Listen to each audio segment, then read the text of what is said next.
For nearly 20 years, one question echoed across continents, courtrooms, and grieving hearts. What truly happened to Natalee Holloway? She was 18 years old, intelligent, ambitious, standing on the edge of adulthood. What began as a celebratory trip to paradise became one of the most haunting true crime mysteries of the modern era. A mystery shaped by silence, contradictions, and a truth that refused to surface until time finally forced it into the light. How does someone vanish without leaving a single trace? How can a lively island filled with tourists, music, and lights become the setting for a disappearance so complete that even hope begins to erode? And perhaps most unsettling of all, how could the truth remain buried for so long? On the night of May 30th, 2005, Aruba was alive with celebration. It was the final evening of a senior class trip, one last taste of freedom before adulthood began. Natalee Holloway, an honor student from Alabama, spent that night doing exactly what thousands of teenagers before her had done, enjoying music, laughter, and the promise of the future. She was last seen leaving the nightclub Carlos and Charlie's in the early hours of the morning with three young men, Joran Vandersloot and brothers Deepak and Satish Kalpo. It seemed ordinary at the time. Nothing alarming, nothing that suggested danger. No one knew that this moment would become the last confirmed sighting of Natalee Holloway alive.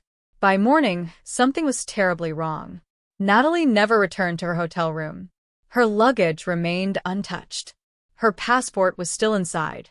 When she failed to appear for her flight home, panic spread rapidly. A teenage girl does not simply disappear without reason, especially not when all signs point to plans to return home. What followed was confusion layered upon confusion.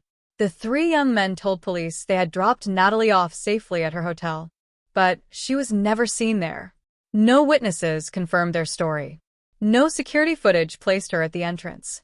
And soon, their accounts began to change. A mystery without evidence. Search efforts erupted across the island.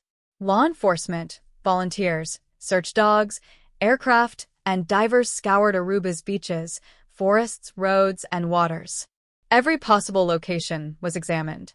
Every lead, no matter how small, was pursued. Yet nothing surfaced. No phone. No purse. No shoes. No sign of a struggle. It was as though Natalee had vanished into thin air. As days turned into weeks, frustration deepened. Investigators had suspects, but no proof. The stories of the three men shifted repeatedly. Small details changed, timelines conflicted, locations moved. Suspicion grew, but suspicion alone was not enough to bring justice. Arrests were made, then undone, again and again. Each release felt like another door closing. Each unanswered question intensified the belief that something vital was being hidden.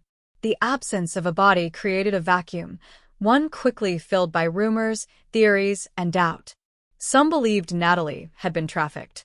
Others clung to hope that she might still be alive. And many suspected something darker, a crime carefully concealed. Public outrage surged. Media attention exploded.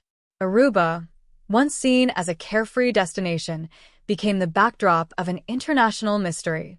As pressure mounted, so did frustration with investigation. Why were the suspects repeatedly released? Why were contradictions not aggressively pursued? Why did justice feel so distant? To many watching from afar, it seemed the case was drifting, slowly but deliberately, towards silence. Amid the speculation, one truth remained undeniable. Natalee Holloway was more than a headline. She was born and raised in Mountain Brook, Alabama, a driven student with dreams larger than her years. Natalee had earned a full scholarship to the University of Alabama and planned to study pre-med. She wanted to become a doctor. She wanted to help people. Those who knew her described her as responsible, compassionate, and fiercely determined. She worked hard, set goals, and believed in the future she was building. Her disappearance was not just a loss, it was the erasure of a life filled with promise. The Aruba trip was meant to be a celebration, a joyful ending to high school. Instead, it became the moment everything stopped. Natalee's mother, Beth Holloway, emerged as the emotional anchor of the case. From the very beginning, she refused to accept vague answers or quiet endings. Her determination transformed a missing person case into an international pursuit of truth. Beth spoke publicly. She confronted officials. She demanded transparency. And she did so while carrying unimaginable grief. Her pain resonated with families everywhere. This was not just about one young woman, it was about vulnerability, trust, and the fragile illusion of safety we often take for granted. The search that shocked the world. The scale of the search was unprecedented for the island. Every possible resource was deployed, yet the silence persisted. Days passed with no breakthrough. Weeks followed. Hope thinned. The suspects remained the same. Their stories continued to shift. One moment Natalee was dropped at the hotel. Another moment at the beach. Another somewhere else entirely. Each new version raised more questions than it answered. Law enforcement found themselves trapped between suspicion and the absence of evidence. Without witnesses or forensic proof, their hands were tied. And with each failed attempt to hold the suspects, public trust eroded further. Among the three men, Joran van der Sloot drew the most attention. His demeanor, his inconsistencies, and his changing statements fueled suspicion. Yet time and again, nothing could be proven. In 2008, Joran claimed, during an undercover encounter, that Natalee had died in front of him and that he had disposed of her body. The confession shocked the world. Then he recanted. He said it was a lie, a cruel fabrication. The damage, however, was already done. The family was devastated. Hope was shattered once more. And the public was left wondering, why would someone lie about something so horrific unless the truth was close? As years passed, suspicions widened beyond individuals to institutions. Many questioned whether the investigation had been compromised from the beginning.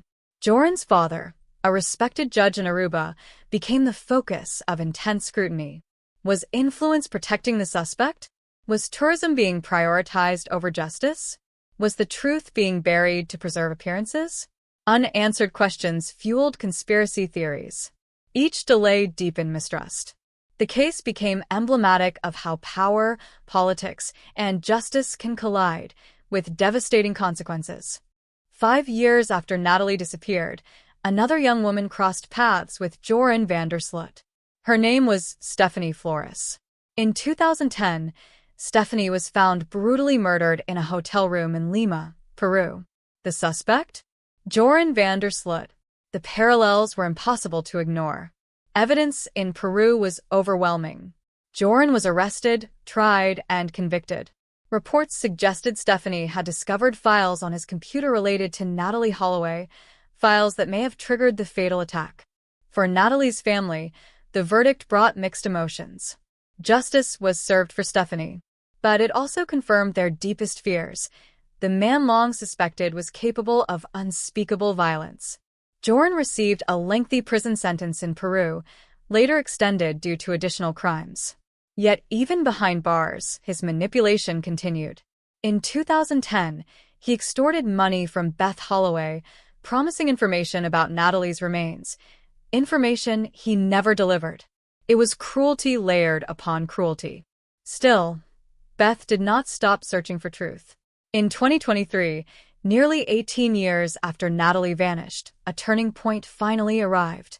Joran van der Sloot was extradited to the United States on federal charges related to wire fraud and extortion. Facing a new legal battle, he agreed to a plea deal, one that required him to tell the truth. This time, he did. In chilling detail, Joran described what happened on that beach in Aruba. He admitted that Natalee rejected his advances. He confessed that, in rage, he attacked her, kicking her, striking her, and ultimately killing her with a cinder block. He said it plainly, calmly, without remorse. Afterward, he claimed, he pushed her body into the ocean and walked away. He went home, showered, checked sports scores, went to school. The casual nature of his confession horrified everyone who heard it. Truth at last, but not closure. The confession cleared the Calpo brothers and finally ended decades of speculation. Beth Holloway stood in court and spoke the words she had waited